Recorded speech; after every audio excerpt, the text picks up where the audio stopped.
Live షోకి స్వాగతం. ముందుగా అతిథుల పరిచయం. శ్రీ శివశంకర్ గారు, వైఎస్ఆర్ కాంగ్రెస్ పార్టీ అధికార ప్రతినిధి. శ్రీ రాంభూపాల్ గారు, సిపిఎం సీనియర్ నేత. ఆయకట్టు ఆయువు కట్ ఆల్మట్టి పెంపుతో ఎత్తు పెంపుతో ఎడారిగా మారున్న శ్రీశైలం సాగర్ ఆయకట్టు అంటూ కథనాన్ని ఇచ్చారు.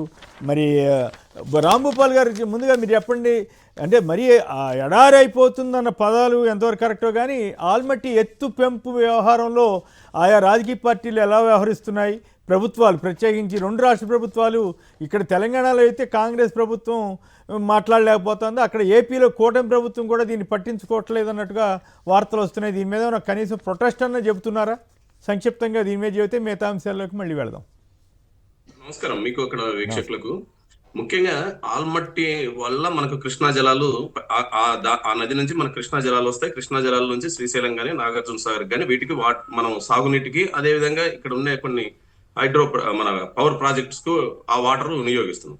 కానీ ఈ రోజు ఆల్మట్టిని దాదాపు 100 టీఎంసీలు అదనంగా నిల్వ చేసుకునే పద్ధతుల్లో వాళ్ళు గత తెలుగుదేశం ప్రభుత్వ హయాంలోనే ఆ ప్రాజెక్టుకు అనుమతి తీసుకున్నారు. ఇప్పుడు నిన్న సెప్టెంబర్ 17వ తారీఖు నాడు దానికి కావాల్సిన 70,000 కోట్ల రూపాయలని బడ్జెట్ లో ఆమోదం తీసుకుంది అసెంబ్లీలో. ఈ 70,000 కోట్ల ద్వారా అక్కడ సుమారు 11 మున్సిపల్ వార్డులు, అదే విధంగా 24 గ్రామాలు నీటి మునగకు గురవుతున్నాయి. కాబట్టి వాటిని రిహాబిటేషన్ చేయడానికి అవసరమైన డబ్బులు, దానికి సంబంధించిన ల్యాండ్ అక్విజిషన్ కోసం ఖర్చు పెడుతున్నారు.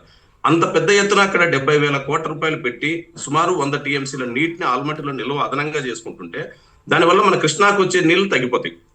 ఇప్పుడు ముఖ్యమంత్రి గారు ఢిల్లీ పర్యటనలు చేస్తున్నారు. అందులో ఆయన కేంద్రంలో చాలా కీలకమైన సపోర్టర్ గా ఉన్నాడు.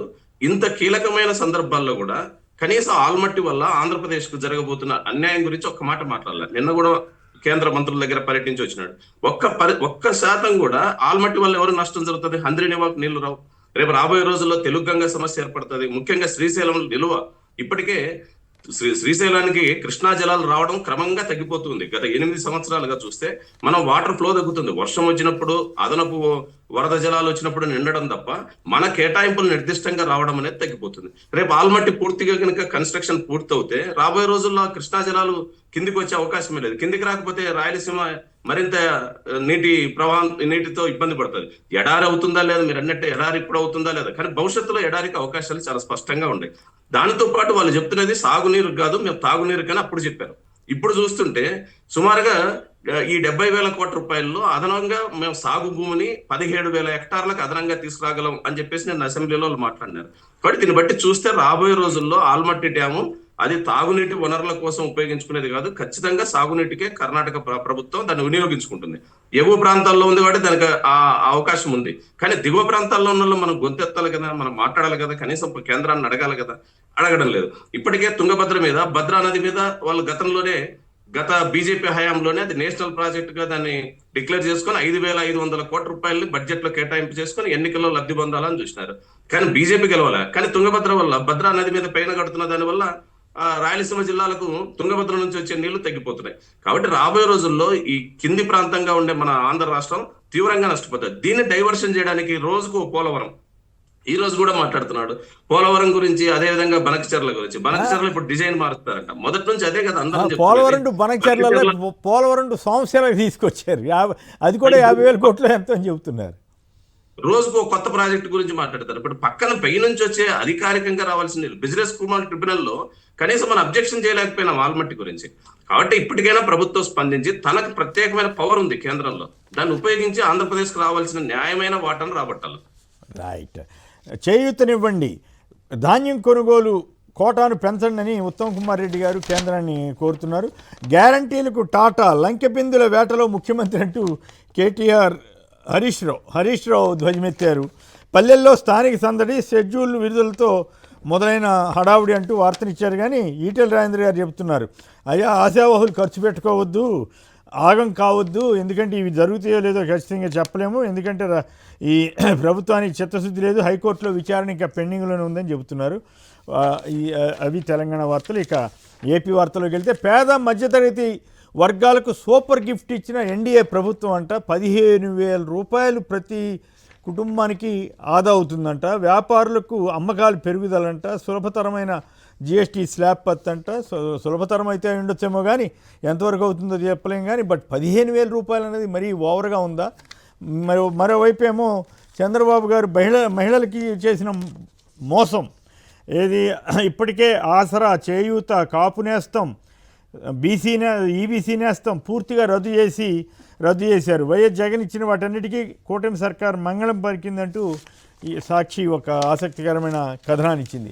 నిజంగానే ఈ జిఎస్టీ వల్ల కుటుంబానికి 15,000 వస్తుందని ఇచ్చినటువంటి అడ్వర్టైజ్మెంట్ని మీరు నమ్ముతారా? మరి ఇంకోటి మర్చిపోయారా, లేకపోతే ఇబ్బంది పడతాం అనుకుని అబద్ధం అనుకుని వదిలేశారో? మరి ఇంకేముంది, 13 పైసలు చొప్పున యూనిట్కి తగ్గిస్తున్నామంటూ అబద్ధ ప్రచారం తీసుకొచ్చారు కదా. ఎలక్ట్రిసిటీ రెగ్యులేటరీ కమిషన్ మీరు అన్యాయంగా మేము చెప్పిన దానికంటే ఎక్కువ వసూలు చేశారని చెప్పి వెనక్కిమ్మంటే అదేదో తగ్గించేసేస్తున్నారని చెప్పి ఎల్లో మీడియా, ఈనాడు, ఆంధ్రజ్యోతి ఊదరగొట్టే ప్రయత్నం చేసి బొక్కబోరల పడ్డాయి. మొత్తం సోషల్ మీడియాలో అంతా నవ్వులు పాలైనటువంటి నేపథ్యంలో ఇవ్వలేదో ఏమో కానీ, బట్ నిజంగానే ప్రతి కుటుంబానికి 15,000 ఆదా అవుతుందా? మరి ఇప్పుడు చంద్రబాబు గారు ఇచ్చిన హామీలన్నీ అమలు చేస్తే ఇంకా ఎక్కువ వచ్చి ఉండేది కదా. మరి శివశంకర్ గారు మీరు చెప్పండి. ఒకవైపు బాబు మహిళలకు మోసం చేశారని, రెండో వైపు ఏమో అడ్వర్టైజ్మెంట్స్ ఎల్లో మీడియా అనండి, వివిధ పత్రికల్లో అనండి, పేద మధ్య తరగతి వర్గాలకు సూపర్ గిఫ్ట్ ఇచ్చిన ఎన్డీఏ ప్రభుత్వం అంట. మీ విశ్లేషణ ఏమిటి? సాక్షి వీక్షకులకి మీరు యాడ్స్ ఈరోజు ప్రతి పత్రిక, సాక్షికి తప్ప మిగతా పత్రికలన్నీ ఏది తీసుకున్నా కూడా కోట్లాది రూపాయలు ఖర్చు పెట్టి ప్రముఖంగా మొదటి పేజ్ అడ్వర్టైజ్మెంట్ అంతా ఇచ్చారు. అంటే ఈయనే కేంద్ర ప్రధానమంత్రిగా అనుకోవచ్చు, లేదా ఏ విధంగా ఇతనే అంతా కూడా చేసినట్టు జిఎస్టీకి అంతా పునాది అన్నట్టు చేసుకొని కలరింగ్ అంతా చూస్తుంటే కనుక కింద బాటమ్ లైన్ ఒకసారి చూడండి, సూపర్ 6 ఐఫోన్ సూపర్ జిఎస్టీ అంట. సూపర్ 6 కూడా కలిపి పని చేశాడు, గమనించారు. అండ్ ఐఫోన్ కాదు, అండ్ అది సూపర్ 6 అండ్ జిఎస్టీ 20 అంట, 20 అంట. అంటే సూపర్ 6 అన్ని ఇచ్చేసాం, దీని వల్ల వచ్చేస్తుంది అంటున్నారు కదా. ఈ రోజు 15,000 రూపాయలు అనేటువంటిది ఏ ప్రామాణికంగా తీస్తున్నారు అంటే 10 సంవత్సరాల నుంచి 15,000 అధికంగా ప్రతి ఒక్కరి దగ్గర రిటర్న్ తీసుకున్నట్ట అనేటువంటిది నెటిజన్స్ అంతా అడుగుతా ఉన్నారు. అంటే 15,000 ఈ రోజు మిగిలిస్తున్నామంటే ఇన్ని సంవత్సరాలు 15,000 అదనంగా తీసుకున్నట్టే కదా అనేటువంటిది ఒకటి. ఇక ఈయన గురించి మాట్లాడదాం. కేంద్ర ప్రభుత్వం తెచ్చినటువంటి ఈ యొక్క జిఎస్టీ సంస్కరణల గురించి చేసి గొప్పగా చెప్పుకుంటే వ్యక్తి ఇక్కడ 15,000 రూపాయలు మిగిలిస్తామంటున్నారు కదా. మీరు చెప్పినట్లు మహిళలకు తీసుకుందాము, దీనికి సంబంధించింది, స్త్రీకి సంబంధించింది. దీనికి స్త్రీ ఆడబిడ్డ నిధి అనేవి పెట్టినటువంటి ఆ పథకం ఈ రోజు 16 నెలలు అయింది. సంవత్సరానికి 18,000 రూపాయలు, అంటే ఇప్పటి వరకు 24,000 రూపాయలు ఏ మహిళకి ఇవ్వలేదు. దాన్ని పూర్తిగా ఎగ్గొట్టి P4 అని చెప్పి చేసి మాయమాటని చెప్పి దాన్ని పూర్తిగా పక్కకు వేశారు.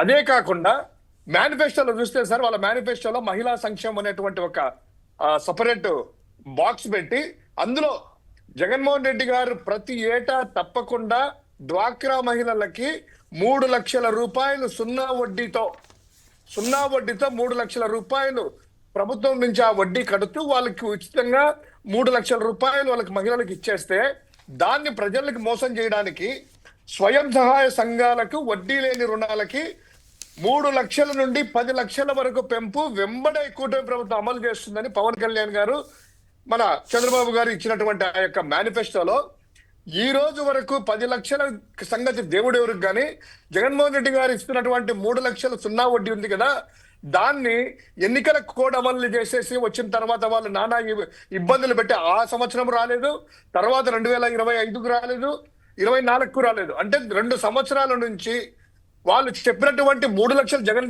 గారు ఇచ్చినటువంటి 3 లక్షలకి సున్నా వడ్డీ అది ఇవ్వలేదు, 10 లక్షలు చెప్పింది అది ఇవ్వలేదు. అంటే సరాసరిగా 6,000 కోట్ల రూపాయలు ఆ మహిళలకు అనేటువంటిది నిట్టనిలుగుతున్నా మోసం చేశారు. ఏది జగన్ గారు ఇచ్చేటువంటి ఒక్క పథకమే నేను చెప్పేది. అది కాకుండా ఈ యొక్క స్త్రీనిధి తీసుకున్నట్లయితే అది ఇంకొక 6,000 కోట్ల రూపాయలు. సో మహిళా సంఘాలని పూర్తిగా అధపాతాలను తొక్కమనవే కాకుండా, ఇంతకు ముందు ఆయన హయాంలో 2014-19లో దాన్ని డిగ్రేడ్కి వచ్చేసి చాలా స్వయం సహాయక సంఘాలన్నీ కూడాను క్రెడిట్ వెళ్ళిపోతే జగన్మోహన్ రెడ్డి గారు దాన్ని కట్టి వాళ్ళని అంతా కూడా లైమ్ లైట్ లోకి తీసుకొని వచ్చేసేసి దాదాపు కోట్లాది మంది మహిళలకి ఆ యొక్క డ్వాక్రా గ్రూపుల్ని రివాల్యుయేట్ చేస్తే ఈ రోజు వీళ్ళు చేసినటువంటి ఘనత ఏంది అని అంటున్నాం. దీన్ని బట్టి ఏంటంటే మహిళలను ఇంటర్నిల్తా ముంచి జగన్మోహన్ రెడ్డి గారు ఇచ్చినటువంటి పథకాలు సక్రమంగా అమలు చేస్తే మనీ అనేది సర్క్యులేట్ అయ్యి మార్కెట్లో పర్చేసింగ్ పవర్ పెరిగి జిఎస్టీ పెరిగి మొత్తం ఎకానమీ అంతా కూడాను అద్భుతంగా ఉండేది. వీళ్ళు మీరు అన్నారు కదా ఇందాక ఒకటి మర్చిపోయారు, ఈఆర్సీ చెప్పినటువంటిది అని చెప్పి. సార్ 2-3 రోజుల నుంచి పాపం ప్రజల అమాయకులు అనేటువంటిదో లేకపోతే ఇంకోటి మీలాంటి వాళ్ళు మాలాంటి వాళ్ళకి ఏమి తెలియదు అన్నట్లు వాళ్ళు రాసింది అంటే 900 కోట్ల ఆదా అంట. ఈనాడు, ఆంధ్రజ్యోతి పత్రికలు వాళ్ళ సోషల్ మీడియాలో అయితే సార్ అఫీషియల్ హ్యాండిల్స్ లో గంటకు ఒకటి పోస్టర్ చేయడము, జగన్ గారిని సైకో ఇట్లా పెట్టడం, ఆయన హయాంలో ఇలా రాబట్టాడు, ముక్కు పిండాడు, ప్రజలను హింసించాడు, మేము వచ్చి 900 కోట్ల ఆదా అంటున్నారు కదా. ప్రజలు అడుగుతా ఉన్నారు, 13,000 కోట్ల రూపాయలు ప్రజల మీద మీరు వచ్చిన తర్వాత భారం వేసి 13,000 కోట్ల రూపాయలు 15,000 కోట్లట 15,000 కోట్లు 15,500 కోట్ల రూపాయలు భారం వేసి ఈ రోజు 900 కోట్లు, అది కూడా ఏది ఈఆర్సీ మొట్టికాయలు వేస్తే ఎందుకయ్యా ఇంత ట్రూ అప్ ఛార్జెస్ ఇంత రాబట్టారు, ట్రూ డౌన్ ఛార్జెస్ చేయండి అని చెప్పి ఆప్షన్ లేక దాన్ని ఇలా అన్నారు. ఎఫ్పిఎస్సి ఛార్జెస్ ఉన్నాయి కదా సార్, మరి ఇల్లు పెంచినట్టుగా ఈఎఫ్పి ఛార్జెస్ ఉన్నాయి కదా, ట్రూ అప్ గురించి మాట్లాడి ట్రూ డౌన్ చేసినామన్నారు కదా. ఎందుకు 15,000 కోట్ల పైన కోట్లకి ఎందుకు భారం వేశారు? మరి అది ఎందుకు తగ్గలేదు? మీరు హామీ ఏమిచ్చారు మేనిఫెస్టోలో? విద్యుత్ ఛార్జీలు తగ్గిస్తాము, ₹1 కూడా పెంచామని చెప్పి 15,600 కోట్ల రూపాయలు వేసి భారం వేసి మీరు జగన్మోహన్ రెడ్డి గారు పారదర్శకంగా కేంద్ర ప్రభుత్వం సెకీతో ఒప్పందాలు చేసుకుంటే ₹2.50 ఎటువంటి ఇంటర్ ఛార్జెస్ కూడా లేకుండా చేసుకుంటే మీరు యాక్సిస్ వాళ్ళతో వీళ్ళందరితో కూడాను ₹3.50 చేసుకొని జగన్మోహన్ రెడ్డి గారిని నిందిస్తూ ప్రజలను నడ్డి విరుస్తున్నారు. ఈ రోజు నార్మల్ గా ఉండేటువంటి సెలూన్స్ కావచ్చు, చిన్న చిన్న బట్టి కొట్లు కావచ్చు, ఇవన్నీ కూడాను 6,000 నుంచి 10,000 రూపాయల వరకు వస్తుంటే పవర్ ఛార్జెస్ దాదాపు షాపులన్నీ మూసేసి టూలెట్ బోర్డ్స్ కనిపిస్తున్నాయి సార్. టూలెట్ బోర్డు కేవలం విద్యుత్ ఛార్జీలు భరించలేక పర్చేజింగ్ పవర్ జనాల్లో తగ్గి ఒక 10,000 రూపాయలు చిన్న బట్టి కొట్టి పవర్ బిల్లు కట్టాలంటే ఎక్కడ తెస్తారు సార్? ఓకే, 13 పైసలు తగ్గిందని సంబరం చేసుకోమని చెబుతున్నారు కదా, అది యూనిట్కి 13 పైసలు తగ్గించారంట. అది కూడా అన్యాయంగా వసూలు చేసిన ఉద్యోగులకు ఏం లేదు, డబ్బాలు కొట్టుకోవడం మాత్రం పేపర్లు అడ్వర్టైజ్మెంట్ పెట్టడం కానీ 100 కోట్ల రూపాయలు ఖర్చు పెడతా ఉన్నారు. ఇది కేవలం ఈవెంట్ ప్రభుత్వము, ప్రచార ప్రభుత్వము, ప్రచార ఆర్భాట ప్రభుత్వమే తప్ప ఇంకోటి కాదు సార్. రైట్, జగన్ గారు అనంతపురం నుంచి. జగన్ గారు నమస్కారం, మాట్లాడండి సంక్షిప్తంగా. సార్ అక్కడ పెద్దలకు మీకు సార్, సూపర్ 6 అమలు అనేది ఎవరికి ఏంటంటే సీఎం గారికి, డిప్యూటీ సీఎం గారికి, మంత్రి లోకేష్ గారికి, ఆయన అనుచర వర్గంకి మాత్రమే సూపర్ 6 అమలు అవుతుంది సార్. ఓకే, ఎందుకంటే మాలాంటి బిలో ప్రైవేట్ బిడ్డలంతా సర్వనాశనం అవుతారు సార్. డాక్టర్లు కావాలనే కళలు అయితే వెళ్ళిపోయింది. నెంబర్ 1 అది నాశనం చేసేస్తారు సార్ కాలేరు. ఎందుకంటే మెడికల్ కాలేజ్ ఉంటే మాకు ఇక్కడే ర్యాంకులు, మా ర్యాంకు తగ్గట్టుగా వచ్చింది, ఇక్కడే మాకు ఎక్స్ప్లెనేషన్ అక్కడ పాయింట్ చెప్పండి. ఇప్పుడు మళ్ళీ మామూలుగా అయితే జనరల్ గా వాళ్ళు ఇప్పుడు హైదరాబాద్ కొన్నిసార్లు పోవడం సార్. నాకు అక్కడ ఏదో మతలబ్ అయితే హైదరాబాద్ లో మతలబ్ అయితే ఉంది సార్. మొత్తం పైన మాట మాట్లాడితే ఆయన ఒకరైతే ఈయన అట్లా కాదు. మీరు స్టడీ చేసినప్పుడు మీరేమన్నారు, సూపర్ 6 వాళ్ళకి వచ్చింది అన్నారు. వాళ్ళకి వచ్చింది అన్నప్పుడు మీరు ఆ 6 పాయింట్లు ఏంటో చెప్పగలిగితే బాగుంటుంది. సార్ 6 పాయింట్ అంటే ఏమున్నా సార్? సార్ 6 పాయింట్ అంటే ఏమున్నా సార్? భూములన్నీ వాళ్ళకి మెడికల్ కాలేజ్ ఇచ్చుకుంటున్నారు. ఈ పథకాల్లో ఏ ఒక్కరన్నా ప్రశాంతంగా ఉన్నారా సార్? మీరు పెద్దలు, మీకు ఐడియా ఉంటుంది. మీరు ఎందుకంటే ఈ రోజున మాట్లాడచ్చు. వాళ్ళు 10-13 పైసలు తగ్గించి దానికి అంత లక్షలు పెట్టి అడ్వర్టైజ్మెంట్ ఇచ్చుకుంటా, టీవీలు ఓదరగొట్టుకుంటా సార్. ఎంత దానికంటే అన్యాయం ఏదైనా ఉంటుందని సార్ చెప్పండి సార్. ఓకే, అడ్వర్టైజ్మెంట్లు అనేది ఇస్తుంటారు ప్రభుత్వాలు కానీ, బట్ అతిశయోక్తులు అబద్ధాలతోటి ఇస్తేనే ఇబ్బంది. Right, okay. రాంభూపాల్ గారు చెప్పండి, నిజంగానే జిఎస్టీ ద్వారా 15,000 రూపాయలు ఆదా అయిందా ప్రతి కుటుంబానికి? అలాగే అయితే ఇక్కడ మన ఈ వైసీపీ వాళ్ళు కూడా చేసినట్టున్నారు, ప్రతి ఇంటికి ఇంత ఇవ్వాలి, ఇంత ఇచ్చాడు అని చెప్పి. తెలంగాణలో టీఆర్ఎస్ వాళ్ళు 6 గ్యారంటీలు ఇచ్చిన కాంగ్రెస్ ప్రభుత్వానికి బాకీ కార్డులు అని చెప్పి ఎంతెంత ఇవ్వాలి, ఎంత ఇచ్చారు, ఎంత బాకీ పడ్డారనే కార్డులు ఇస్తున్నారు. మరి ఆ రకంగా ఏపీలో ఈ సూపర్ 6 జిఎస్టీ వీటి ద్వారా నిజంగానే అన్నీ ఇచ్చేసినట్ల, లేకపోతే ఎంత బాకీ పడ్డట్టుగా మీరు అంచనా వేస్తున్నారు? సో ఓవరాల్గా మహిళలకు చేసినటువంటి మోసం అన్న వార్తతోటి మీరు ఎంతవరకు ఏకీభిస్తారు? ఒకటి సార్, ఇప్పుడు నిన్న అసెంబ్లీ సమావేశాల్లోనే ముఖ్యమంత్రి గారు ప్రకటించింది 8,000 కోట్ల రూపాయలు జిఎస్టీ వల్ల ప్రజలకు సబ్సిడీ, ఇప్పుడు అమౌంట్ తగ్గుతుంది అన్నాడు. 8,000 కోట్లు రాష్ట్రంలో ఉండే కుటుంబాలకు లెక్కేస్తే ఎంత వస్తుందో లెక్కేస్తే అప్పుడు 15,000 రూపాయలు లబ్ధి జరుగుతుందా, 1,500 రూపాయలు లబ్ధి జరుగుతుందా? మామూలు మనం 5వ తరగతి పిల్లోడికి ఆ లెక్కలు ఇచ్చినా చెప్పగలడు. కానీ ముఖ్యమంత్రి గారు ఇంత ధైర్యంగా చెప్పగలుగుతున్నారు. రెండోది 90% ఇప్పుడు తగ్గిన జిఎస్టీ వల్ల 90% బెనిఫిట్ అవుతారంట, 90% వాటి మీద తగ్గిపోతుందంట. మనకు వస్తున్నటువంటి జిఎస్టీ ట్యాక్స్ లో మేజర్ ట్యాక్స్ 15% ట్యాక్స్ మీద నుంచే వస్తుంది. మరి ఇప్పుడు 5-15 కంటిన్యూ, 5-15 కంటిన్యూ అవుతుంది. ఇప్పుడు ఆయన మాత్రం 90% సేవలు 5-18 కదా, 5-18 నుంచే మనకు వస్తున్నది మేజర్ గా. అవును. ఇప్పుడు ఆయన చెప్తున్నది ఏంది, ఈ అసలు 90% ఈ జిఎస్టీ తగ్గిపోతుందంట అనేక వస్తువుల మీద. మీరు కీలకమైన పాయింట్ చెప్పారు, రాంభూపాల్ గారు. 8,000 బై 5 కోట్ల జనాభా అనుకోండి, 6 కోట్లు అనుకోండి, 5 కోట్లు లెక్కేస్తే మీరు చెప్పినట్టు ఎంత వస్తున్నట్టు? 15,000-1,500 అనేది మామూలు పిల్లలకు అడిగితే చెప్తారు. కాదు, మొన్న మీ అనంతపురంలోనే మాట్లాడుతూ ఆయన ఒక లెక్క చెప్పారు.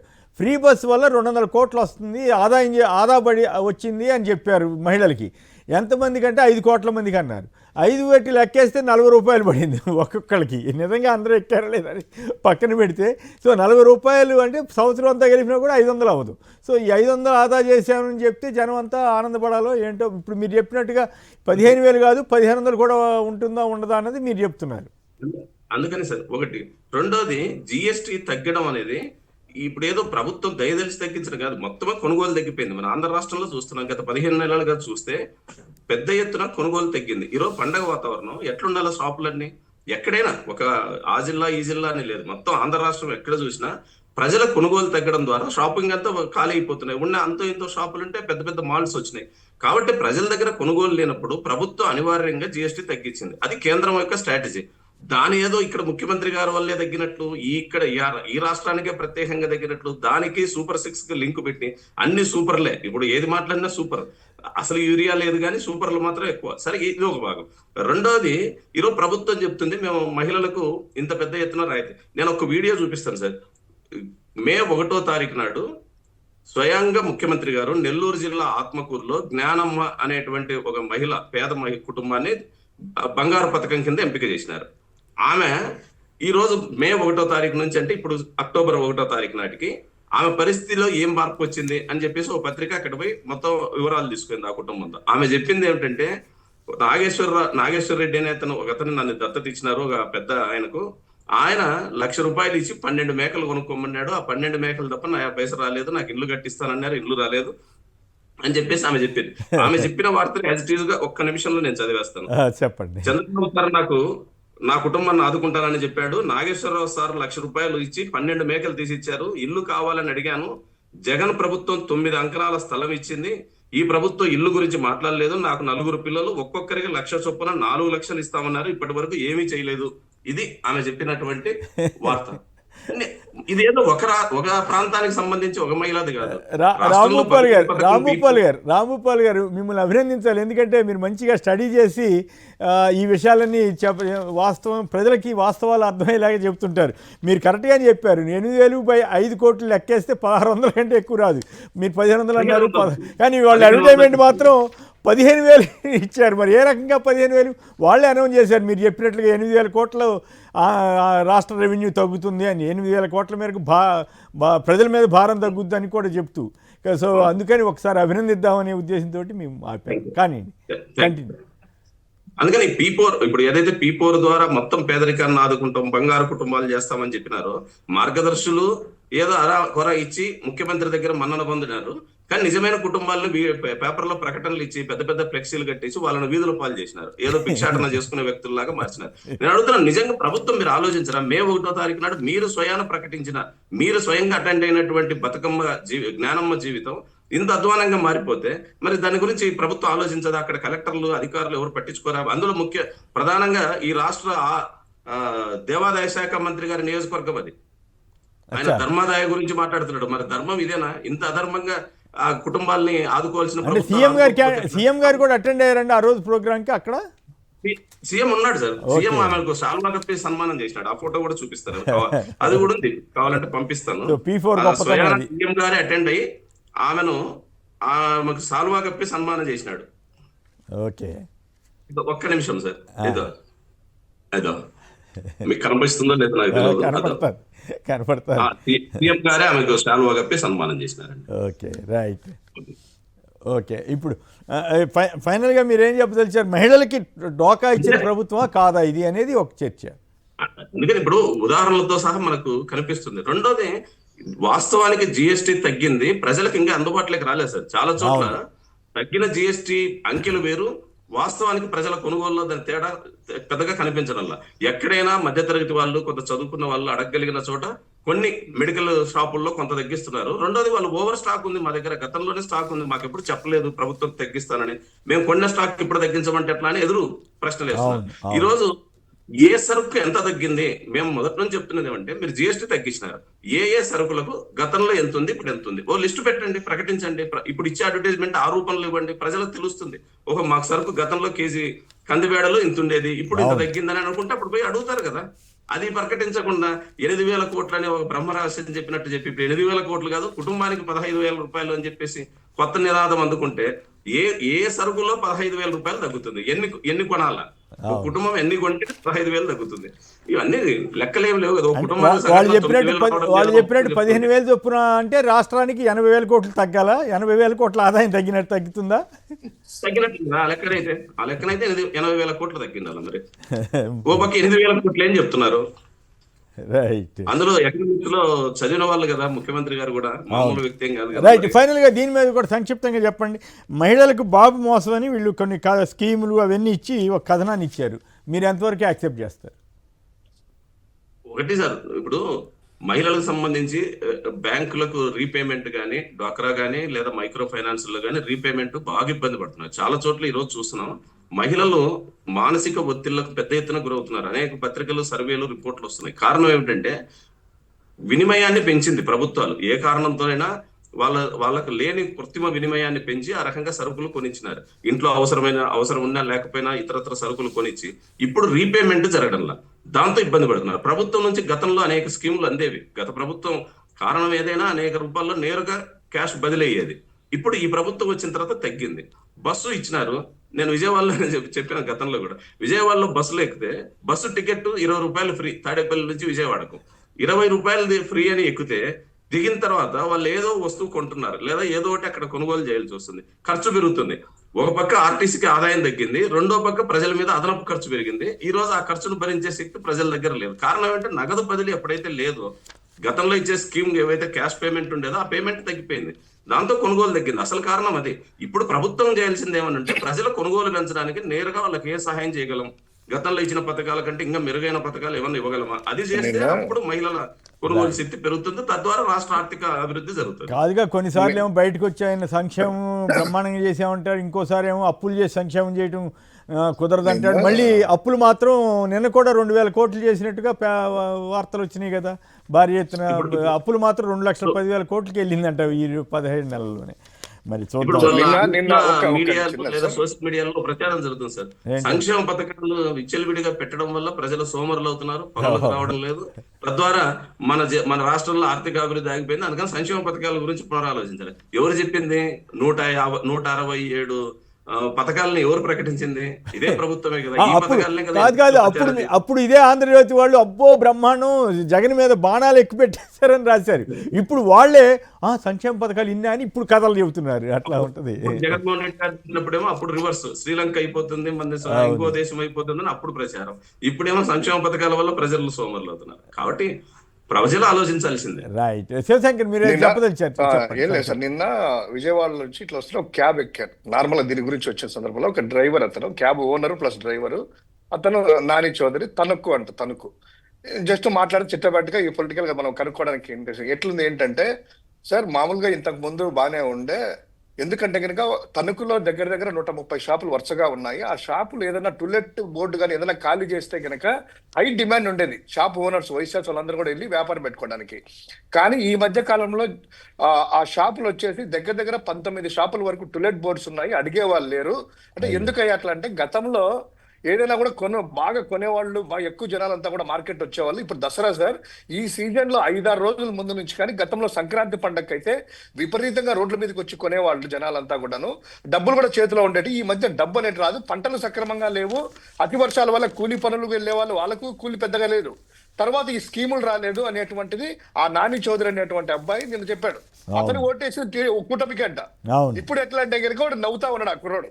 అంటే ఉదాహరణ చెప్తున్నాను, అంటే పర్చేజింగ్ పవర్ ఇందాక మన రాంభూపాల్ అని చెప్పినట్టు ఈ పండగల టైంలో వచ్చే లోపల ఏదో ఒక స్కీమ్ ద్వారా జగన్ గారి హయాంలో డబ్బులు పడే, డీబీటీ ద్వారా పడేటి, వాళ్ళు తెలియకుండా వెళ్ళడం, కొనడం కానీ, ద్వారా జిఎస్టీ పెరగడం కానీ, మనీ సర్క్యులేషన్ కానీ, వ్యాపారులు బాగుండడం కానీ, ప్రజలు కూడా సంతోషంగా తినడం కానీ జరిగేది. కానీ అప్పులు మాత్రం చేస్తూనే ఉన్నారు కదా. ఈ అప్పులన్నీ ఎటువైపు వెళ్తున్నట్టు అప్పులు చేస్తూనే ఉన్నారు, మరి అక్కడేమో కనపట్లేదు, విషయం కనపట్లేదు ఏంటో మరి.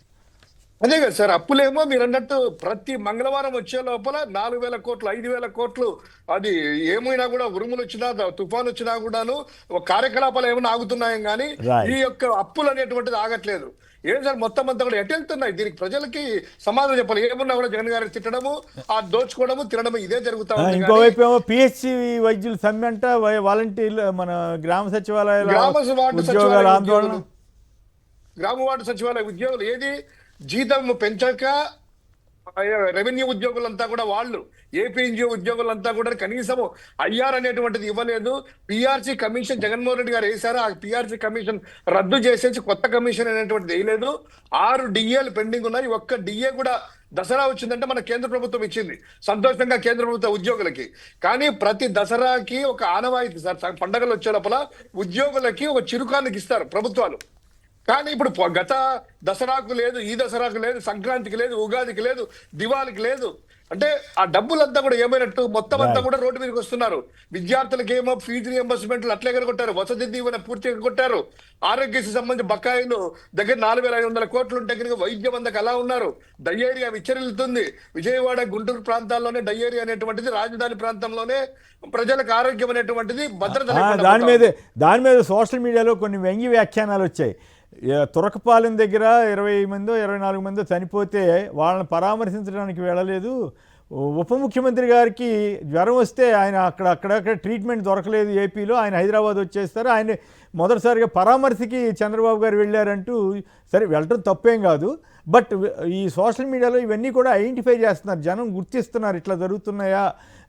అట్లాగే ఎన్నిసార్లు ఆయన ఇప్పుడు నిన్న 71వ వెళ్ళాడని చెప్పి పేపర్లో సీఎం హైదరాబాద్ టూర్ ఎట్ 71, 16 నెలల్లో 71 వెళ్ళి వచ్చిన ముఖ్యమంత్రి, 77వ హైదరాబాద్ వెళ్ళిన మంత్రి లోకేష్, డిప్యూటీ సీఎం అప్పుడప్పుడు విజయవాడలో ఉన్నది, అప్పుడప్పుడు విజయవాడలో ఉంటారు, ఉన్నది వేళపై లెక్కబెట్టే అని రోజులే అని చెప్పి వార్త ఇచ్చారు. శివశంకర్ దీని మీద కూడా కామెంట్ చేయండి. ఒకటి సార్, ఇప్పుడు వాళ్ళు పరిపాలన చేస్తా ఉన్నారు, దగ్గర ఆంధ్ర రాష్ట్రం ఏర్పడి 10 ఏళ్ళు దాటింది. ఇక్కడ ఆ పరిపాలన గతంలో ప్రతిపక్షంలో ఉన్నప్పుడు మీరంటే అసలు ఇక్కడ చూడలేదు. కేర్ ఆఫ్ అడ్రస్ అంతా కూడా మీరు హైదరాబాద్ నుంచి కార్యకలాపాలు చేశారు, కరోనా టైంలో కూడా ఇక్కడ రాలేదు, అది మీ ఇష్టం. కానీ ఈ రోజు బాధ్యతాయుతమైనటువంటి పదవుల్లో ఉండి రాష్ట్రం ఏ విధంగా పోతా ఉంది, వీకెండ్ ఏదో సాఫ్ట్వేర్ ఇంజనీర్ వెళ్ళినప్పుడు ప్రతి వీకెండ్ వచ్చే లోపల ప్రత్యేక విమానాలు వేసుకొని, ఇక్కడ అండర్లైన్ చేసుకోవాలి, ప్రత్యేక విమానాలు వేసుకొని ప్రభుత్వ ఖర్చుతో అక్కడికి వెళ్లాల్సినటువంటి అవసరం ఏముంది? వెళ్ళండి, అప్పుడప్పుడు ఫంక్షన్లకో ఇంకోటో ఏదో 3 నెలలకో 4 నెలలకో వెళ్ళొచ్చు మీకు ఏదైనా ఉంటే కనుక. కానీ ప్రతి వారం ఏంటి సార్, ఈవెన్ విజయవాడ యొక్క వరదలు వచ్చినప్పుడు ఆ బుడమేరు అటువంటి ప్రాంతంలో కూడాను స్పెషల్ ఫ్లైట్ వేసుకుని వెళ్ళిపోయారు. రైట్. ఉప ముఖ్యమంత్రి గారు లేరు, అప్పుడు లోకేష్ గారు లేరు. కానీ ఇంతకుముందు గత ప్రభుత్వాల్లో ఎవరైనా కూడాను ప్రత్యేక విమానాలు ఎవరికి వాడేవాళ్ళంటే, ఒక ముఖ్యమంత్రి స్థానంలో ఉన్నటువంటి వ్యక్తి ప్రజల కోసం వెళ్ళినప్పుడు కానీ ప్రజా అవసరాలు వాడేవాళ్ళు. కానీ ఇప్పుడు ఇదేంటో కానీ కొత్త సంప్రదాయము, ఐటీ మంత్రి special flight special chopper, deputy CM special flight special chopper, CM గారు కనీసం ఇంటి నుంచి సెక్రటేరియట్ నుంచి గన్నవరం వచ్చేటప్పుడు ఇంతకు ముందు అయితే security reason 1 or 2 times Jaganmohan Reddy గారు వాడితే దానికి అబ్బో గగ్గోలు పెట్టి ఇచ్చేశారు. ప్రతిరోజు ఇప్పుడు చాపరు ఫ్లైట్ 2 అనుసంధానం చేసి వెళ్ళడము ఏంటి సార్? ఇది ప్రజల దుబారా కదా. ఇప్పుడు మళ్ళా బీదరుపులు మనం ఏడుస్తా ఉంటాము, ఇంత అయిందయా మనకు ఏమి లేవు తమ్ముళ్ళు, డబ్బులు ఎక్కడా లేవని అసెంబ్లీ సాక్షిగా చెప్తారు. కానీ ప్రత్యేక విమానాలు వాడుతానే ఉంటారు. ప్రతి 1వ తేదీ వచ్చిందంటే ఒక ఈవెంట్ పెట్టుకుంటారు, అక్కడికి వెళ్తారు. ఎంత ఖర్చు ఏంటి, ఎన్ని ఫ్లైట్ ఖర్చులు? అది ఒకటైతే ఈ హైదరాబాద్కి ఏం పని ఉంది సార్? అది పక్క రాష్ట్రంలో ఇక్కడ పరిపాలన చేయమనిస్తే వీకెండ్ ఏంటి సార్? ఇది ఏమన్నా సాఫ్ట్వేర్ ఉద్యోగమా వర్క్ ఫ్రమ్ హోమ్ చేసుకోవడానికి? వర్క్ ఫ్రమ్ స్టేషన్లు పెడతా అన్నారు, మరి పెట్టలేదు. కానీ ఆయన వర్క్ ఫ్రమ్ హోమ్కి ఇంటికి హైదరాబాద్ వచ్చేస్తున్నారేమో. Right, okay. రాంభూపాల్ గారు మీరు చెప్పండి, ఈ రకంగా టూర్లు చేయటం కానీ చివరికి ఏపీలో అన్ని కోట్ల మంది ప్రజలకు ఆరోగ్య సదుపాయం లేనట్లేనా? ఇప్పుడు పవన్ కళ్యాణ్ గారు పనిగట్టుకుని హైదరాబాద్ వచ్చి ట్రీట్మెంట్ తీసుకోవటం కానీ ఇవన్నీ మీకు ఏమనిపిస్తుంది? మరోవైపు మెడికల్ కాలేజీల మీద నిన్న వైసీపీ ఎస్సీ సెల్ వీళ్ళంతా నిరసనలు చెప్పారు. సో మీ ఇందాక మీ ప్రధాన కార్యదర్శి బేబీ గారు చేసిన వ్యాఖ్యలు కూడా విన్నాం. అక్కడ అన్నీ ఎట్లా ప్రభుత్వ రంగంలో నడుపుతున్నారు, ఇక్కడ చంద్రబాబుకి ఆ ధైర్యం ఉందా? మెడికల్ కాలేజీలు ప్రైవేట్ పరం చేయము అని చెప్పగలిగే ధైర్యం ఉందా అని అడుగుతున్నారు. ఇక్కడ ఈ ఓవరాల్గా ఈ సిచ్యువేషన్ మీరు ఎట్లా విశ్లేషిస్తారు? సార్, ఒకటి మీరు అన్నట్టు 71 వారాల 71 సార్ల 77 సార్లు నేను లెక్క తెలియదు, కానీ మొత్తం మీద 77 సార్లు అయితే మాత్రం వారానికి ఒక రోజు సగటున ఆ లెక్క. వారానికి ఒక రోజు అంటే మీరు అన్నట్లు వీకెండ్ లాగా ఉంది వ్యవహారం. సరే, ఒకటి డబ్బు దుర్వినియోగం, రెండోది ఇక్కడ ఉంటే ప్రభుత్వం, ముఖ్యమంత్రి, ప్రధానమైనటువంటి శాఖ ముఖ్యమైన నేతలు ఇక్కడ ఉంటే సహజంగానే అనేక పనులు చేయడానికి అవకాశం ఉంటుంది. ఒకసారి వారానికి ఒకసారి అక్కడ ఇక్కడ తిరగడం ద్వారా టైం వేస్ట్, రెండో ప్రజలకు సంబంధించిన సమస్యలు కూడా సీరియస్ గా మనం అటెండ్ కాం. రెండో విషయం మీరు అన్నట్లు ఈ రోజు హెల్త్ కి సంబంధించింది. ఒక్క విజయవాడ సిటీలోనే అతిసార వల్ల సుమారు 300 మంది అతిసారకు గురైనారు మొన్న లాస్ట్ వీక్. చాలా పెద్ద ఎత్తున వ్యాపించింది. పక్కనే గుంటూరు, అమరావతి పక్కన గుంటూరులో కలకలం రేపింది. 4 సీరియస్ అయిపోయి అపోలో హాస్పిటల్లో అడ్మిట్ చేసింది. ప్రభుత్వం కూడా తన అధికారులను పంపించి ఆ కలరా గురించి పరిశీలన జరిపింది. అదేవిధంగా అదే జిల్లాలో గుంటూరు జిల్లాలోనే గతంలో కూడా చూసినాం మనం, కొన్ని జబ్బులు, చాలా కొత్త జబ్బులు బయటకు వచ్చినాయి. అట్లే ప్రకాశం జిల్లాలో కొత్త సమస్యలు ముందుకు వస్తున్నాయి. ఈరోజు రాష్ట్రం అంతటా అనారోగ్యం అనేది అనేక జిల్లాల్లో వివిధ రకాల కొత్త జబ్బులతో ప్రజలు బాధపడుతున్నారు. ఇట్లాంటి స్థితిలో ప్రభుత్వ వైద్యాన్ని మరింత బలోపేతం చేయాలి. అందులో ముఖ్యమైన నేతలు తమకు ఏదైనా జబ్బులు వస్తే అవి ఇక్కడ చూయించుకోవడం ద్వారా ప్రజల్లో విశ్వాసం కలుగుతుంది.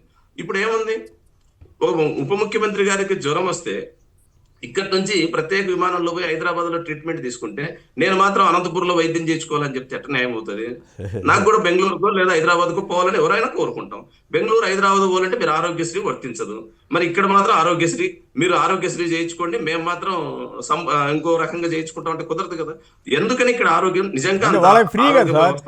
కాదు, ఆ పదవిలో ఉన్న వాళ్ళకి ఫ్రీ కదా, కాబట్టి వాళ్ళకేం పెద్ద ఎక్కడున్నా కూడా వాళ్ళ బిల్లు వాళ్ళకి వచ్చేస్తాయి. అయితే ఈ సందర్భంలో ఒక విషయం గుర్తు చేయాలండి, జగన్ గారు పదవిలో ఉన్నంతకాలం తాడేపల్లి వదిలి ఎప్పుడు వెరీ రేర్లీ అసలు హైదరాబాద్ వచ్చారో రాలేదో. ఒకటి ఆయన అక్కడ ఉన్నటువంటి ఎన్ఆర్ఐ కాలేజీయో లేకపోతే విజయవాడ మెడికల్ కాలేజీయో గవర్నమెంట్ ఆసుపత్రిలో వీటికే వెళ్ళాడు తప్ప హైదరాబాద్ ఎప్పుడు వచ్చినట్లుగా నాకైతే గుర్తులేదు. కేవలం 2 సార్లు వెళ్ళారు సార్. అది కూడా ఒకసారి తన మామ హాస్పిటల్లో ఉంటే కనుక రెడ్డి గారికి విజిట్ చేయడానికి కరోనా టైంలో ఒక్కసారి వెళ్ళారు, ఇంకోసారి కుటుంబ సభ్యులుగా ఒకసారి వెళ్ళారు. 2 సార్లు 5 సంవత్సరాలలో కేవలం 2 సార్లు మాత్రమే జగన్మోహన్ రెడ్డి గారు హైదరాబాద్కి వెళ్ళడం జరిగింది. వైద్య పరీక్షలు కూడా అక్కడ ఏపీలోనే వైద్య పరీక్షలు కానీ కరోనా వ్యాక్సినేషన్ కానీ అన్ని కూడాను ఆంధ్రప్రదేశ్ రాష్ట్రంలోనే రాజధానిలోనే పూర్తిగా తీసుకోవడం జరిగింది. ఏ రోజు కూడా బాగలేదని చెప్పి వెళ్ళడం కానీ ఎన్ని కూడా ఎక్కడ కూడా చేయలేదు. రైట్, రాంభూపాల్ గారు. సార్, ఒకటి సార్, మన ఆంధ్ర రాష్ట్రంలో నిజంగా వైద్యం ఉన్నంతలో ప్రజలకు చాలా మెరుగైన వైద్యాలు ఉంది సార్. ప్రభుత్వ హాస్పిటల్స్ లో చాలా సీనియర్స్ ఉన్నారు, నిపుణులు ఉన్నారు, అనేక మంది. ఇప్పుడు నాగేశ్వర రెడ్డి గారు ఎక్కడ, ప్రపంచంలోనే ప్రఖ్యాతి పొందిన డాక్టర్ నాగేశ్వర రెడ్డి గారు ఆంధ్రప్రదేశ్ సంబంధించిన వారే. అదేవిధంగా ఈ రోజు మోకాళ్ళ నొప్పులు ఆపరేషన్ చేయడంలో టాప్ డాక్టర్స్ అంతా మన ఆంధ్రప్రదేశ్ సంబంధించిన వాళ్ళే. అదేవిధంగా చీప్ వైద్యం ప్రైవేట్ వాళ్ళల్లో కూడా చాలా మంది చీప్ వైద్యాన్ని అందిస్తున్న వాళ్ళు ఉన్నారు. ఇప్పుడు నెల్లూరులో డాక్టర్ రామచంద్రారెడ్డి ప్రజా వైద్యశాల కావచ్చు, ఈ మధ్య ఒక ముస్లిం సంబంధించిన ఆయన వచ్చింది. 10 రూపాయలకు వైద్యం 32 ఏళ్ల నుంచి వస్తున్నాడు. ఒక పేషెంట్ అతని దగ్గరకు వస్తే 10 రూపాయలే ఆయన తీసుకునేది ఓపీ ఛార్జ్. 32 ఏళ్లుగా వైద్యం చేస్తున్నాడు. అదేవిధంగా కడప జిల్లాలో ఒక మైనార్టీ డాక్టర్, ఆ మహిళ, ఆమె అవార్డు కూడా ఇచ్చింది గత ప్రభుత్వం. ఆమెకు సత్కారం చేసింది, 10 లక్షల రూపాయలు ఏదో రివార్డు ఇస్తే ఆ రివార్డును కూడా ప్రజలకు ఆమె ఇచ్చినట్టుగా పత్రికల్లో మనం చూసినాం. అందుకని వైద్యం మన రాష్ట్రంలో లేక కాదు, ప్రభుత్వాలే దాన్ని బలహీనం చేస్తున్నాయి. ఒకవైపు ఇట్లాంటి ప్రయత్నాల వల్ల, అంటే మేము ఇక్కడ వైద్యం చేయించుకోం, పక్క రాష్ట్రాలకు వెళ్ళిపోతాం, అక్కడ వైద్యం చేయించుకుంటాం అంటే ఇక్కడ వైద్యం లేదని చెప్పడం, ఇండైరెక్ట్ గా అది ప్రజలకు సందేశం. రెండోది, ఇక్కడ ఉండే ప్రభుత్వ మెడికల్ కాలేజీల్ని 10 మెడికల్ కాలేజీలు ఈరోజు ప్రైవేటీకరణ. 850 ఎకరాల భూమి అదేవిధంగా సుమారు 3,500 కోట్ల రూపాయలు ఖర్చు పెట్టినటువంటి ప్రజల సొమ్ము ఇదంతటిని తీసిపోయి ప్రైవేట్ వాళ్ళకి ఇచ్చేది పీపీపీ. పీపీపీ అంటే ఇప్పుడు కొత్త సిద్ధాంతం. పీపీపీ అంటే ప్రైవేటీకరణ కాదంట, 33 ఏళ్ళు వాళ్ళు నడుపుతారంట, ఆ తర్వాత మరో 33 ఏళ్ళు నడుపుతారంట, అవసరమైతే అప్పుడు ప్రభుత్వం తీసుకుంటుందంట. 66 ఏళ్ల తర్వాత బిల్డింగ్ ఏముంటది? ఆ బిల్డింగ్ లో ఏమైనా మెటీరియల్ ఉంటుంది? అసలు ఆ బిల్డింగ్ మందని గుర్తంలో ఉంటుందా వచ్చే ప్రభుత్వాలకు? ఆ తర్వాత తీసుకొని ఏం చేస్తారు? మొత్తం శిథిలావస్థకు వచ్చిన తర్వాత అంటే మళ్ళీ రిపేర్ చేసి మళ్ళీ ప్రైవేట్ వాళ్ళకి ఇవ్వడం. అందుకని పీపీపీ మోడల్ అనేది టోటల్ ప్రైవేటీకరణ. ఈరోజు ముఖ్యమంత్రి గారు చెప్పినా, పవన్ కళ్యాణ్ గారు చెప్పినా, లేదా లోకేష్ గారు చెప్పినా, పీపీపీకి కొత్త భాష్యాలు మీరు ఏం చెప్పినా ప్రజల అనుభవంలో PPP is the purely private. అందుకనే ప్రభుత్వ వైద్యాన్ని బలోపేతం చేయాల్సిన అవసరం ఉంది. చిన్న చిన్న జబ్బులకు వేల లక్షల రూపాయలు ఖర్చు పెట్టుకుంటున్నారు సార్. ఒక పక్క ఆరోగ్యశ్రీకి ఏమో కోట్ల రూపాయలు ప్రభుత్వాలు ఇస్తున్నాయంటారు, రెండో పక్క ఏ కుటుంబాలను అడిగినా తమ ఆదాయంలో సుమారుగా 30 నుంచి 42% దాకా ఈ రోజు వైద్యానికి ఖర్చు పెడుతున్నారు. పిల్లల డెలివరీ కావాలన్నా, లేదంటే ఆరోగ్యానికి సంబంధించిన చిన్న చిన్న జబ్బులు ప్రతి దానికి ఖర్చే. మరి ఒక పక్క ఆరోగ్యశ్రీ ఇచ్చిన తర్వాత ఇంత ఖర్చు ఎందుకు వస్తుంది కుటుంబాల మీద? అంటే కారణం ఇక్కడ ప్రభుత్వ వైద్యాన్ని బలోపేతం చేయడంలో ప్రభుత్వాలు కావాలనే నిర్లక్ష్యం చేసినాయి. ఇప్పుడు జిల్లా ప్రభుత్వ ఆసుపత్రులు కూడా ప్రైవేట్ వాళ్ళకే ఇస్తారట కదండి, ఈ ప్రైవేట్ కాలేజీల వాళ్ళకి ఇవన్నీ కూడా. అది మరీ డేంజర్ ఏమో కదా? అనుసంధానిస్తారంట సార్. ఇప్పుడు ప్రైవేట్ మెడికల్ కాలేజీలు పెడితే ఈ మెడికల్ కాలేజీకి అనుసంధానంగా హాస్పిటల్ ఉండాలి. హాస్పిటల్ వాళ్ళు కట్టరు. మరి ఏం చేస్తారంటే ఈ జిల్లా హెడ్ క్వార్టర్ హాస్పిటల్లను వాళ్ళకి అనుసంధానం చేస్తారు. ఒకసారి అది అనుసంధానం అయిన తర్వాత ఆరోగ్యశ్రీ కూడా అక్కడ అమలు అవుతుందో లేదు తెలియదు, ఏ వైద్యానికి వైద్య సేవలు అందుతాయో లేదు తెలియదు, మొత్తం ప్రైవేట్ వాళ్ళ చేతుల్లోకి వెళ్ళిపోతుంది. ఒక పక్క ఇప్పుడు చాలా మంది మీరు అనేది కరెక్ట్ సార్. ఇప్పుడు 10 మెడికల్ కాలేజీల ప్రైవేటీకరణ గురించి మాత్రమే చర్చ జరుగుతుంది. 10 మెడికల్ కాలేజీలు కాదు, 10 ప్రభుత్వ జిల్లా హెడ్ క్వార్టర్ హాస్పిటల్స్ ప్రైవేట్ అయిపోతున్నాయి. అది చాలా ప్రమాదం. ఇప్పుడు ఉన్నేటి ప్రైవేట్ అయిపోతాయి. దీని గురించి కూడా ప్రభుత్వాలు, ముఖ్యంగా ఆంధ్రప్రదేశ్ లో యువత ఆలోచించాలి. ఇంత దుర్మార్గంగా జరిగితే రేపు రాబోయే రోజుల్లో వైద్యం మనకు అందదు. ఏదో సొమాలియాలో కదా రోడ్డు పక్కన చనిపోయినట్టుగా మనం కరోనా టైంలో వైద్యం లేక ఎట్లయితే అల్లాడిపోయినామో ఆ పరిస్థితులు రాబోయే రోజుల్లో తీవ్రంగా మన కళ్ళ ముందే.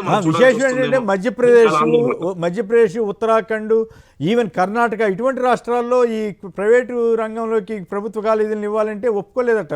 జనమంతా తిరగబడ్డారట. అప్పుడు దాంతో వాళ్ళు విత్డ్రా చేసుకున్నారట, ఇది అట్లా కుదరదులేని. మరి తెలంగాణలో 33 మెడికల్ కాలేజీలు గవర్నమెంట్స్ దీంట్లోనే వచ్చినాయి, అట్లా తమిళనాడులో వచ్చినాయి, మరి కేరళలో వచ్చినాయి. మరి అక్కడ వస్తున్నప్పుడు ఇక్కడ వీళ్ళు ఎందుకు ఇట్లా చేస్తున్నారో 5-6 వేల కోట్లు ఖర్చు పెట్టలేమని చెబుతారు. ఇంకో పక్కేమో 1,00,000 కోట్లతోటి అమరావతి కడతాం, ఇంకోటి కడతాం అని చెబుతారు. మరి ఏం చెప్తాం?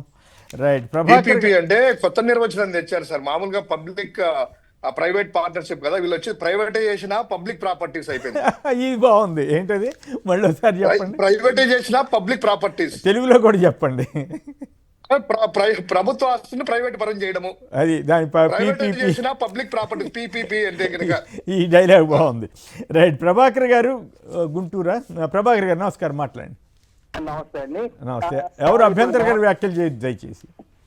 Government employees with in 20 kilometres range లో ఉండాలి అనేది రూల్ అండి.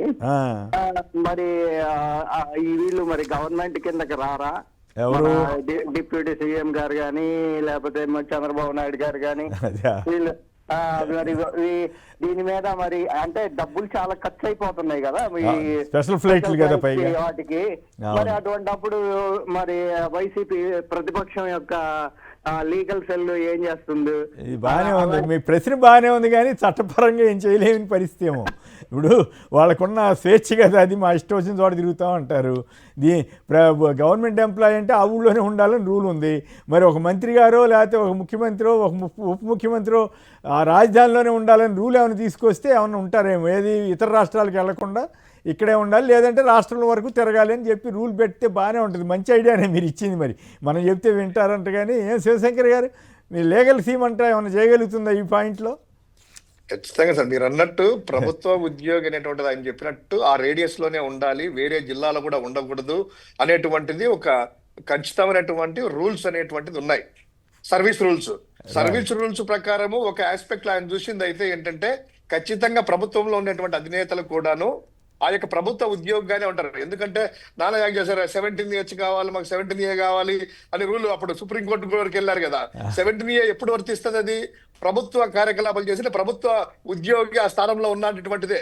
సో ఆయన చెప్పినటువంటి రూల్ ప్రకారం, కాకపోతే ఏంటంటే ముఖ్యమంత్రి మంత్రులకి ప్రివిలైజెస్ ఉంటాయి కాబట్టి ఆ ప్రివిలైజేషన్ తనకు అనుకూలంగా వాడుకుని ఆ ప్రివిలైజేషన్ ఇట్లా ఈ విధంగా మిస్యూజ్ చేస్తా ఉన్నారు. కాదు, ఆయన ఖచ్చితంగా లీగల్ స్టేట్ అనేటువంటిది ఆలోచిస్తాం. ఆయన చెప్పిన దాంట్లో పాయింట్ ఏంటంటే ఖర్చు పెడుతున్నారు కదా, అది ఏపీ ప్రజల సొమ్మే కదా, ప్రజల సొమ్ము పెట్టి హైదరాబాద్ దాకా ఎట్లా వస్తారు అక్కడ రాజధానిలో ఉండకుండా అన్నది ఆయన ప్రశ్న. అవసరాన్ని బట్టి అధికారిక టూర్లు అయితే వెళ్ళొచ్చు, కానీ ఇట్లా జ్వరం వచ్చినప్పుడు లేకపోతే ఇంట్లో వాళ్ళని చూడటానికో ఇటువంటిప్పుడు మరి ఎంతవరకు కరెక్ట్ అనేది చర్చ. అది దానికి అది అంతలేని చర్చ అనుకోండి, ఎవరు వాదన వాళ్ళకు ఉంటుంది. ఇక రామ్మోహన్ గారు కడప నుంచి. రామ్మోహన్ గారు నమస్కారం. అభ్యంతరకర వ్యాఖ్యలు చేయొద్దు దయచేసి. నమస్తే సార్. నమస్తే, మాట్లాడండి. నాది అక్కడ ప్యానెల్ ఉండే వాళ్ళకి ఒక ప్రశ్న సార్. చెప్పండి. ఇది private hospital, government hospitals privatisation చేయకూడదని ఉద్యమం చేస్తున్నారు సార్. ఇది కేవలము టీవీ డిబేట్లకు లేకపోతే ర్యాలీలకే పరిమితం అవుతుంది, కానీ ప్రజల్లోకి దీన్ని తీసుకెళ్లి ప్రజలకు కూడా ఈ అవసరాన్ని తెలిపి పనులు చేయడం లేదు సార్. ఎంతకాలం మనం అంటే అట్లా కాదు, అట్లా ప్రజలకు తెలియక తెలుసు, అయినా కూడా ఏపీలో ఏంటంటే మధ్యతరగతి మనస్తత్వం, ఏదో జరుగుతూ ఉంటేలే అవుతుందిలే. ఇప్పుడు మీరు తెలంగాణ ఉద్యమం అప్పుడు ఏం జరిగింది, చంద్రబాబు గారు 1-2 సార్లు లెటర్ ఇస్తే ఆయన ఏమని చెప్పేవాడు, ఎవరిని అడిగితే అది అవ్వదులే అని చెప్పేవాడు, కానీ అయ్యింది. అయినప్పుడు ఏపీ ప్రజలు ఏమైనా పెద్ద అబ్బో ఇంకేముంది సమైక్యం అని అన్నారు. సమైక్యమా ప్రత్యేకమా, నేనైతే 2 రాష్ట్రాలు విడిపోవడం మంచిది అనుకునే వాళ్ళలో నేను ఒకటి, వేరే విషయం. కానీ మరి నిజంగా ప్రజల్లో కృత్రిమ ఉద్యమం వచ్చిందా, నిజంగా ఉద్యమం వచ్చిందా ఆ రోజున? అంటే ఏపీ ప్రజల్లో ఆ చైతన్యం రావాలా వద్దా అనేది ప్రజలు నిర్ణయించుకోవాలి. శివశంకర్ సంక్షిప్తంగా చెప్పండి, నేను బ్రేక్ తీసుకోవాలి. దీనికి వైఎస్ఆర్ కాంగ్రెస్ పార్టీ అనేటువంటిది ప్రజల తరపున ఉద్యమాలు అనేటువంటిది ఆల్రెడీ స్టార్ట్ చేశాం. మన యూత్ స్టూడెంట్ విభాగంలో ప్రతి మెడికల్ కాలేజీలకి రాష్ట్రం అంతా చేశాం. నిన్న ఎస్సీల ఆధ్వర్యంలో, ఎస్సీ విభాగాల ఆధ్వర్యంలో నిన్న జరిగింది. లీగల్ గా కూడా అప్రోచ్ అవుతా ఉన్నాము. జగన్మోహన్ రెడ్డి గారు తరచు కూడా ఈ యొక్క ఒక స్టేట్మెంట్ కూడా చేశారు. తర్వాత ఒకవేళ పొరపాటున ఎవరైనా టెండర్లో పాల్గొన్నా కూడా మా ప్రభుత్వం వచ్చిన వెంటనే వీటిని చట్టపరంగా మొత్తం తీసేసుకొని ప్రభుత్వ ఆస్తులుగానే గుర్తిస్తాము, తీసేసుకుంటాం అనేటువంటిది కూడా చెప్పారు. సో మీరు అన్నట్టు ఆ ప్రజలలో కూడా చైతన్యం ఉంది. సోషల్ మీడియా ద్వారా ప్రశ్నించాలని బయటకు వచ్చిన వైసీపీ నాయకుల్ని, కార్యకర్తలను అరెస్ట్ చేస్తా, చేస్తా, గంజాయి కేసులు పెట్టేటప్పుడు వాళ్ళలో ఒక భయం అనేటువంటిది ఉంది. కానీ ఆంధ్రప్రదేశ్ సగటు ప్రతి ఒక్క వ్యక్తి టీడీపీ, తెలుగుదేశం అనే వాళ్ళ పార్టీలు అనేది కాకుండా ప్రతి ఒక్కరు కూడాను ఈ యొక్క మెడికల్ కాలేజీని ప్రైవేటు పరం చేయడానికి పూర్తిగా వ్యతిరేకమే. కానీ భయం అనేటువంటిది రాష్ట్రంలో ఎలా ఉందంటే నిరంకుశన పాలన వల్ల ఒక ముషరఫ్ ఉన్నట్టో ఇంకోటి ఉన్నట్టో ఒక భయాందోళనగా ఉంది ప్రజల్లో. లేకపోతే బయటకు వచ్చేవాళ్ళు ఈ పార్టీకి.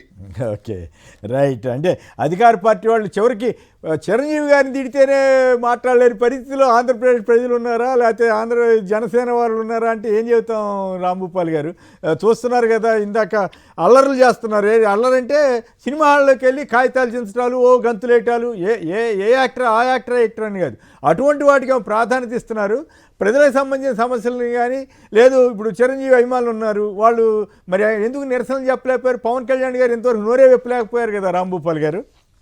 సార్ ఒకటి సార్, ఇప్పుడు ఆ కాలర్ అడిగినట్లు ప్రజల్లో అసలు ఇది ఎందుకు ప్రచారం కావడం లేదు, లేదా ఆందోళన, వాస్తవానికి ఇప్పుడు ప్రచార స్టేజ్ లో జరుగుతుంది.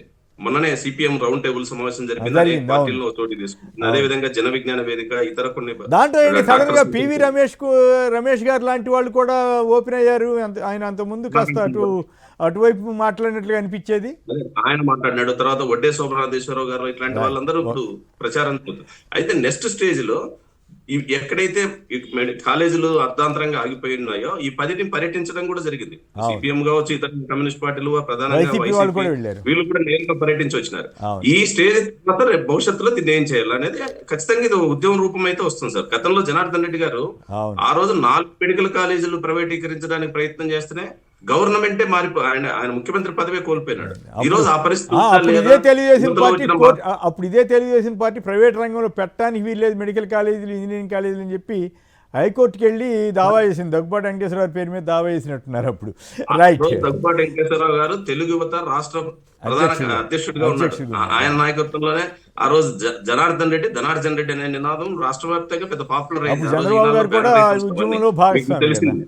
చంద్రబాబు గారు కూడా ఆయన ఉద్యమంలో భాగస్వామి అప్పుడు. రైట్. ఇప్పుడు ఆయన తెలుగుదేశం రాష్ట్ర ప్రధాన కార్యదర్శి చంద్రబాబు నాయుడు గారు ఆ ఉద్యమంలో కూడా ఆయన. కానీ నేను అనేది ఇప్పుడు వచ్చిన మార్పులు చాలా ఉన్నాయి సార్. మీరు అన్నట్లు మిడిల్ క్లాస్ ఆలోచన ధోరణి ఆంధ్ర రాష్ట్రంలో పెరిగింది. అందులో ఇది మనకు ప్రైవేట్ అయితే మనకు వచ్చేది ఉంది, హాస్పిటల్ పోతే కదా సమస్య. హాస్పిటల్ పోను అని ఏం పెద్ద పట్టించుకోదు. అందుకని ఇవన్నీ చాలా మార్పులు రైట్, ఉన్నాయి. దీని తగ్గట్టు బ్రేక్ ఉద్యమం తీసుకోవాలండి ఏం ఒక్క చేయాలో నిమిషం. పార్టీలు ఆలోచిస్తాయి. రైట్, వనరులే ఏపీ బలం, భారీ పెట్టుబడులతో రండి, తోడుండి ముందుకు నడిపిస్తామని చంద్రబాబు గారు పిలిపించారు. అయితే మొదటి 5 రాష్ట్రాల్లో ఒకటిగా ఉండబోతోందని కూడా ఆయన చెప్తున్నారు. ఏపీలో ఎయిర్ బస్ కేంద్రం నెలకొల్పండి అని చెబుతున్నారు. అట్లాగే జగన్ హయాంలో శాంతి భద్రతలు భేష్ అని కేంద్ర హోంశాఖ 23 నివేదికకు సంబంధించినటువంటి వార్త వస్తే వాళ్ళు ఎల్లో మీడియా మాత్రం రైతులు ఏదో ఆత్మహత్య చేసుకున్నారంటే రైతులకి ఇప్పుడు ఏం జరుగుతుందో అప్పుడు ఏం జరుగుతుందో తెలియదా. తర్వాత రాష్ట్రంలో కొత్తగా హైస్పీడ్ క్యారిడార్ వస్తుందట, కోల్కతా చెన్నై హైవేకి సమాంతరంగా వస్తుందని రాస్తున్నారు. ఇవన్నీ అసలు మొత్తం కూటమి ప్రభుత్వం రాగానే మొత్తం మారిపోయినట్టే చూపించేస్తున్నారు. ఈనాడు, ఆంధ్రజ్యోతి వాళ్ళు అంతా చాలా అద్భుతంగా ఉందన్నట్లుగా. మంత్రి సవిత ధాటికి కియో ముర్రో అంటుందంట. ఓ పక్క ఆయన పెట్టుబడులు రండి అంటున్నారు, ఈవిడెవరు మంత్రి గారు అనుచరులు దౌర్జన్యం చేశారట. అట్లాగే వైకాపా నాయకులపై కేసు పెట్టారని సిఐపి చర్యలు తీసుకున్నాడు. ఎవడన్నా నమ్ముతాడా? నిజంగా అట్లా జరుగుతుందా?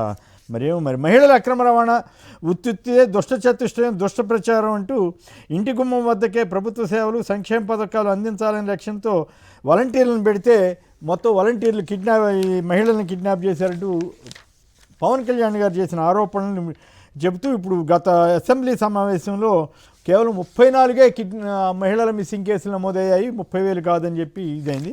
మద్యం సిండికేట్కు డబ్బులు ధమాకా అంట. బాబుపై ఏఆర్ఈటీ తొలగింపునకు కూటమి సర్కార్ సిద్ధమట. ప్రభుత్వ సహకారంతోనే విశాఖ స్టీల్ ప్లాంట్ ప్రైవేటీకరణ జరుగుతోందంటూ మాజీ ఎమ్మెల్సీ లక్ష్మణరావు గారు తదితరులు నిన్న విశాఖ స్టీల్ ప్లాంట్కి ప్రైవేటీకరణకు వ్యతిరేకంగా ఉద్యమం చేశారు.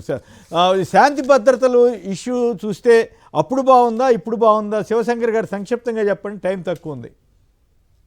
సార్, ఇప్పుడు ఒకసారి గమనించినట్లయితే వాళ్ళ లెక్కల ప్రకారం, కేంద్ర నిఘా సంస్థ సంబంధించినటువంటి లెక్కల ప్రకారము, ఒక ఉదాహరణ, టైం లేదు కాబట్టి చెప్తున్నాను. అంతకు ముందు ఎట్లుండా ఇప్పుడు ఎట్లుండా అనేటువంటిది వాళ్ళే ఇచ్చేసేసి 2022-23 గణాంకాలు ఇచ్చారు కదా. ఇందులో 34,000 మంది మహిళల ఆచూకీ దొరకలేదని చెప్పి దీంతో పాటు ఇంపార్టెంట్ వార్తని మిస్ అయ్యాను. బాలికపై టీడీపీ మూక గ్యాంగ్ రేప్ చిత్తూరులో అటవీ శాఖ. అసలు మహిళల మీద చేయి పడితే చాలు మొత్తం ఆ రోజే ఖతం అని చెప్పారు కదా చంద్రబాబు గారు, పవన్ కళ్యాణ్ గారు. ఇప్పుడు ఇట్లా ఇన్ని జరుగుతున్నా కూడా ఈ నేపథ్యంలో చెప్పండి. ఇప్పుడు నిన్న చిత్తూరు జిల్లాది చాలా దురదృష్టకరమైనటువంటి, చాలా దుర్మార్గమైనటువంటి చర్య సార్. అక్కడ ఒక ఫారెస్ట్ సంబంధించినటువంటి పార్కులోకి వెళ్తే 3 టీడీపీ సంబంధించినటువంటి నాయకులు, యువకులంతా కూడా తీసుకొని వెళ్ళేసి అక్కడ వాళ్ళని బెదిరించేసేసి ఒకరిని తీసుకొని బలవంతంగా లోపల తీసుకెళ్లేసి మేము ఫారెస్ట్ అధికారులం అంటూ చెప్పి లోపల నానాయి వాళ్ళు చేసి హత్య చేసి మొబైల్లో షూట్ చేసేసి వాళ్ళు గ్యాంగ్ రేప్ చేశారు. దానికి సంబంధించింది వాళ్ళ తల్లిదండ్రులు వాళ్ళు వెళ్తే కనుక ఆ కేసు కూడా పట్టించుకోలేదు. తర్వాత వాళ్ళు వెళ్ళి పట్టుకొని వాళ్ళని కొట్టిన తర్వాత పోలీస్ స్టేషన్కి అప్పచెప్తే మొదట్లో ఇదేమో అత్యాయత్నం కేసు పెట్టి తర్వాత దాన్ని ఎవిడెన్స్ అన్ని కూడా ఉండి సీసీ కెమెరాల్లో చూపిస్తే తర్వాత అత్యాచారంగా పోక్సో కేసుగా ఇప్పుడు నమోదు చేశారు. వాళ్ళలో చూసుకున్నట్లయితే నవీన్ అనేటువంటి కార్పొరేటర్ తెలుగుదేశం పార్టీలో ఉన్నారు. తర్వాత ఆ ఎమ్మెల్యేతో కూడా దిగినటువంటి ఫోటోలు అన్ని ఉన్నాయి. ఎవరు ఏమైనా కూడాను కాసేపు తెలుగుదేశం వాళ్ళ పక్కన పెట్టినా కూడాను ఈ రాష్ట్రంలో మహిళల దుస్థితి ఎలా ఉంది? కనీసం పార్క్ కూడాను ఫ్రెండ్స్ కానీ ఫ్యామిలీ మెంబర్స్ కానీ వెళ్ళలేనటువంటి దుస్థితిలో ఈ రోజు ఉన్నాము. ఏదో అసెంబ్లీలో హోంమంత్రి గారు ఉన్నారు, మహిళే కదా. గతంలో ఇదే చంద్రగిరిలో ఇలానే ఒక బాలికను చేస్తే దాని మీద ఉద్యమం చేస్తే చెవిరెడ్డి భాస్కర్ రెడ్డి గారిని పోక్సో కేసు పెట్టారు. కాపాడినటువంటి చెవిరెడ్డి గారిని ఈ రోజు ఈ విధంగా దుర్మార్గంగా ఉంటే ఈ పార్టీకి వెళ్లాల్సింది. ఏం చర్యలు తీసుకుంటున్నారు? ఎట్లుంది లా అండ్ ఆర్డర్ అనేటువంటిది తెలుస్తా ఉంది. ఇది ఒకటే కాదండి సార్, తరచుగా ఈ మధ్య వాళ్ళు వెళ్ళి బెదిరించడము, ఫారెస్ట్ అధికారులని మహిళల్ని వాళ్ళ నెంబర్లు తీసుకోవడము, ఈ చేయడం జరుగుతా ఉన్నాయి. ఇక రెండవది, ఈ శాంతి భద్రతల విషయంలో కేంద్ర హోంశాఖ ఇచ్చినటువంటి లెక్కల ప్రకారము 2022-23 తీసుకున్నా కూడాను గణనీయంగా నేరాల సంఖ్య తగ్గాయి. సైబర్ కావచ్చు, ఈ విధంగా కావచ్చు. తర్వాత కేంద్రం ఇచ్చినటువంటి మార్గదర్శకాల ప్రకారము 60 రోజుల్లో ఛార్జ్ షీట్ వేయాలన్నా కూడా 91.5% ఛార్జ్ షీట్లు మనం ఆంధ్రప్రదేశ్ లో వేస్తే దేశం యావరేజ్ గా తీసుకుంటే 56%. ఇక రెండవది 34,000 మంది. ఇది ఇంపార్టెంట్ సార్, ఇది ఇంపార్టెంట్. 34,000 మంది మహిళలు మిస్ అయ్యారు అనేటువంటి నానాయాగా చేసి వాలంటీర్ తీసుకెళ్లారు, నాకు నిఘా వర్గాలు చెప్పాయన్నారు కదా. అదే నిఘా ఇచ్చినటువంటి లెక్కల ప్రకారము ఈ రోజు వాళ్ళు చెప్పిందే ఈ 2023 సంవత్సరంలో వాళ్ళకు తప్పమైనటువంటి సంఖ్య 100 అయితే 4,338 మంది మహిళలు వాళ్ళు కలిపి చేస్తే ఇమ్మీడియట్ గా 88.6% మందిని ఇమ్మీడియట్ గా తీసుకొని వచ్చేసేసి Right. తల్లిదండ్రులకి బాలబాలికలు అప్పగించడం జరిగింది. So 86.5% with in Okay. Time period లోనే ఇచ్చారు. మరి Right. ఇప్పుడు ఏం చెప్తారు దీనికి? Right, okay, right. రాంభూపాల్ గారు, సార్ ఒక్క మాటే, ఇప్పుడు ఈ రోజు వార్త చూస్తే కేంద్ర ప్రభుత్వం ఇచ్చిన నివేదికల్ని రెండు రకాలుగా రాసినాయి. ఒకటేమో శాంతి భద్రతలు అద్భుతంగా ఆ రోజుల్లో ఉన్నాయని ఒకరు రాస్తే, రెండోది ఘోరంగా మణిపూర్ కంటే అన్యాయంగా ఉంది మన రాష్ట్రం అని రాసినారు. లెక్కల్ని ఎట్లయినా వక్రీకరించవచ్చు. వాస్తవం ఏమిటి అనేది ప్రజల అనుభవంలో చూస్తారు. ముఖ్యంగా శాంతి భద్రతలు కాపాడాల్సిన బాధ్యత ప్రభుత్వాన్ని. లెక్కల అంకెల్లో తేడాలు ఉంటే ఉండొచ్చు. ఈరోజు మీరు అన్నట్ల చిత్తూరు జిల్లాలో జరిగింది, అంతకుముందు అనంతపురం జిల్లా సత్యసాయి జిల్లా రామగిరి మండలంలో ఆ అమ్మాయి మీద 7 గుర్రాలపల్లి అనే గ్రామంలో అమ్మాయి మీద 14 మంది అత్యాచారం. ఇట్లాంటి సంఖ్యలు చాలా కేసులు చూస్తున్నాం. వీటిని నివారించడం ముఖ్యం. సంఖ్యల కంటే కూడా ముఖ్యంగా అందులో హోంశాఖ మంత్రి మహిళ, ఆమె మరింత శ్రద్ధ దీని మీద పెట్టాలి. కాబట్టి ఆ రకమైన చర్యలు తీసుకొని మహిళల ప్రాణాలని, అదేవిధంగా ప్రజల ప్రాణాలని సంరక్షించాల్సిన బాధ్యత ప్రభుత్వాన్ని. రైట్. శివశంకర్ గారు, రాంభూపాల్ గారు పలువురు మాట్లాడారు. అందరికి కూడా ధన్యవాదాలు. ఇది నేటి చర్చా కార్యక్రమం. నమస్కారం.